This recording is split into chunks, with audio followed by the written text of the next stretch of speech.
Il y a 15 000 restaurants répertoriés à Paris sur Google Maps. Pour obtenir cette liste, deux options s'offrent à nous. Numéro 1, aller sur Google Maps, faire une recherche, se rendre compte qu'on est bloqué à 120 résultats max. Répétez donc l'opération 125 fois et copier-coller chaque fiche dans un fichier Excel. En raison de 2 lignes par minute, cela devrait vous prendre seulement 5 jours pour finir. Le tout sans dormir, manger ou cligner trop longtemps des yeux, sinon c'est pas drôle. Numéro 2, le scrapping. Le scrapping se traduit par raclage en anglais. C'est ce qui va permettre de racler les données beaucoup plus rapidement. Dans le petit monde du scrapping, on a à notre disposition toute une ribambelle d'outils. Et on va en comparer deux, Apify et Scrap.io. Comment fonctionne-t-il? Quelles données pouvez-vous avoir? Quelle est la meilleure option pour scraper Google Maps? Moi, c'est François et aujourd'hui on compare Apify et Scrap.io. Commençons par les bases. Apify et Scrap.io, qu'est-ce que c'est? Ce sont toutes deux des plateformes de web scrapping. Pourtant, en allant sur la page d'accueil, on observe une différence notable. Apify, c'est Your Full Stack Platform for Web Scrapping, ce qui peut se traduire par votre plateforme complète pour le web scrapping. Et Scrap.io, c'est votre générateur de prospects depuis Google Maps. En d'autres termes, Apify est un généraliste, Scrap.io est un spécialiste. Apify, c'est une marketplace. Elle met à sa disposition des milliers d'API différentes créées par des acteurs différents. Du coup, lorsqu'on cherche quelque chose lié à Google Maps, on est souvent submergé d'informations, ne sachant pas toujours quel chemin prendre. D'ailleurs, pour des raisons de simplicité, pour la suite de cette vidéo, on va se concentrer sur les 3 API les plus populaires. Google Maps Scrapper, Google Maps Extractor et Google Maps Email Extractor. De l'autre côté, Scrap.io a fait de Google Maps sa spécialité en misant sur la facilité d'exécution. 2 clics, c'est tout ce qu'il faut pour avoir un aperçu des résultats. Jusqu'à présent, on a gratté la surface, mais on n'a pas encore comparé les différentes fonctionnalités des deux outils. Et pour ce faire, on va les évaluer avec 3 critères. L'input demandé, la précision des recherches et les données ressorties. Commençons par l'input. Après réflexion pour Apify, j'ai enlevé de ma liste Google Maps Extractor qui se répète un peu trop avec Google Maps Scraper. On a 3 options différentes pour l'input de Google Maps Scraper. Numéro 1, un mot-clé et une localisation, un peu comme on le ferait normalement sur Google Maps.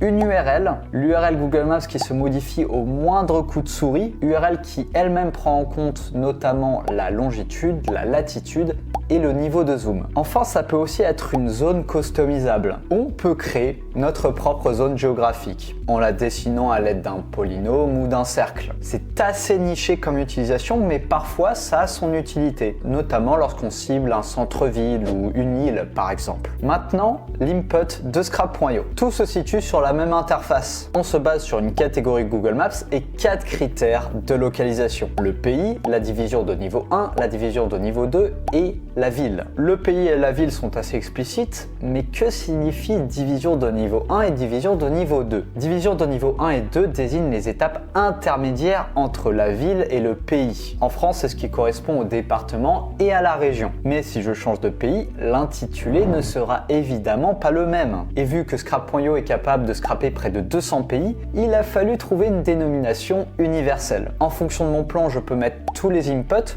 ou un seul des 4 si je le souhaite. En d'autres termes, j'ai la possibilité de scraper des leads à l'échelle d'un pays entier. Maintenant qu'on est au courant de nos différents inputs, on va pouvoir se pencher au niveau des filtres, c'est-à-dire le degré de précision avec laquelle on peut effectuer une requête. Sur Google Maps Scraper, les filtres sont assez basiques, mais ils existent. On les trouve dans la catégorie Search Filters and Categories, c'est logique. Pour commencer, on a un critère sur le nom de l'établissement. Vous pouvez scraper uniquement les fiches qui incluent le mot-clé dans le titre. Donc si je souhaite obtenir tous les McDonald's d'une ville, je peux le faire. Je peux aussi scraper les entreprises ayant une note égale ou supérieure à, ce qui est déjà un filtre par défaut sur Google Maps. En plus de tout ça, on peut scraper uniquement les entreprises ouvertes et filtrer les entreprises ayant ou n'ayant pas de site internet. Maintenant, au niveau de Scrap.io, les filtres sont un petit peu plus nombreux. Ils attendent sagement derrière le bouton filtrer. On distingue les filtres essentiels et les filtres avancés. Parmi les filtres essentiels, on mon compte exclusivement des booléens. Si l'établissement est fermé ou non, la présence ou non d'un site internet, d'un téléphone, d'un email, d'un compte Facebook, enfin je veux dire d'un compte Meta, un compte Instagram, YouTube, Twitter, enfin je veux dire d'un compte X ou LinkedIn. On a aussi un filtre activité principale uniquement. Mais dis-moi Jani, qu'est-ce que c'est? Sur Google Maps, on fait la distinction entre la catégorie principale et les catégories secondaires. De ce fait, un restaurant en tant qu'activité principale peut aussi être répertorié en tant que café, bar ou hôtel en activité secondaire. Pour les filtres avancés, on retrouve la gamme de prix, la note, le nombre d'avis, le nombre de photos, si la fiche a été revendiquée par le propriétaire, une information extrêmement précieuse pour savoir si l'entreprise s'est déjà investi un minimum dans sa visibilité en ligne. Enfin, on a la présence d'un formulaire de contact ou de pixels publicitaires sur le site. En effet, si la fiche possède un site web, on va pouvoir piocher des informations propre au SEO. Et les données justement, parlons-en. Le meilleur moyen de faire la comparaison, c'est de faire le test. Donc faisons le test. J'ai pris une URL quelconque, on va extraire disons 10 restaurants et on va utiliser Google Maps Scraper. Alors on veut 10 données, quel est l'input? Nous, si on a pris une URL, on va la mettre ici, on ajoute une URL.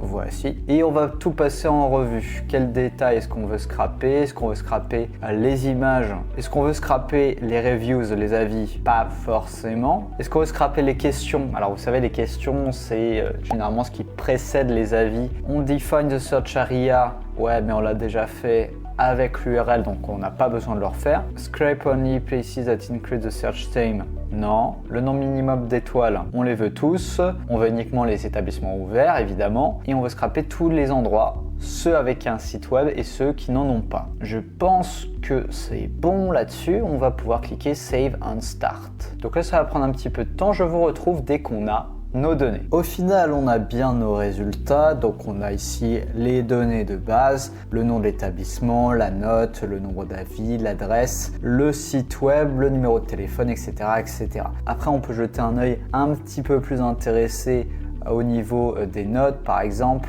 ou tout simplement accéder à toutes les colonnes si on le souhaite. Mais vous allez me dire qu'il manque notamment les données propres au site internet, c'est-à-dire qu'on n'a pas accès aux adresses email s'ils existent, ni aux réseaux sociaux. Et ça, c'est quelque chose que l'on peut avoir si on utilise une autre API qu'on appelle Google Maps Email Extractor. Alors ça fonctionnait également de la même façon que Google Maps Scraper, c'est pour ça que je l'ai fait en off. Et au final, vous voyez que ça nous sort bel et bien les réseaux sociaux ainsi que les emails s'ils existent. Ça, c'est pour Apify. Maintenant, comment ça fonctionne avec Scrap.io? Eh bien, sur Scrap.io, comme on l'a dit, on va simplement insérer une catégorie, nos critères de localisation et on va pouvoir filtrer nos données tranquillement. On va reprendre un exemple basique, à savoir restaurant. On va changer de pays. Donc là, j'avais pris Finlande. Vous voyez que des pays, on n'en a quand même pas 2 ou 3. On va prendre la France. Je peux cibler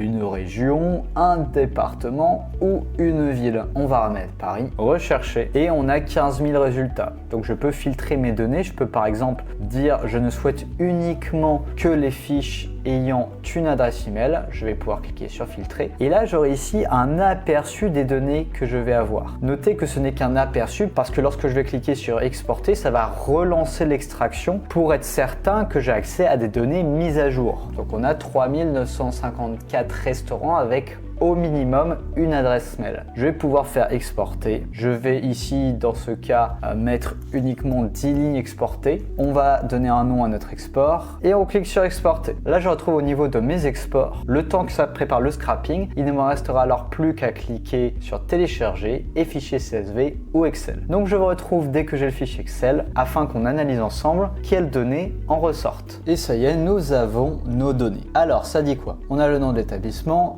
les descriptions, si le restaurant est fermé, le type principal, vous en souvenez, et tous les types, les catégories secondaires. Grosso modo, on a accès à toutes les informations présentes sur les fiches Google Maps, donc l'adresse, le numéro de téléphone, tout ça.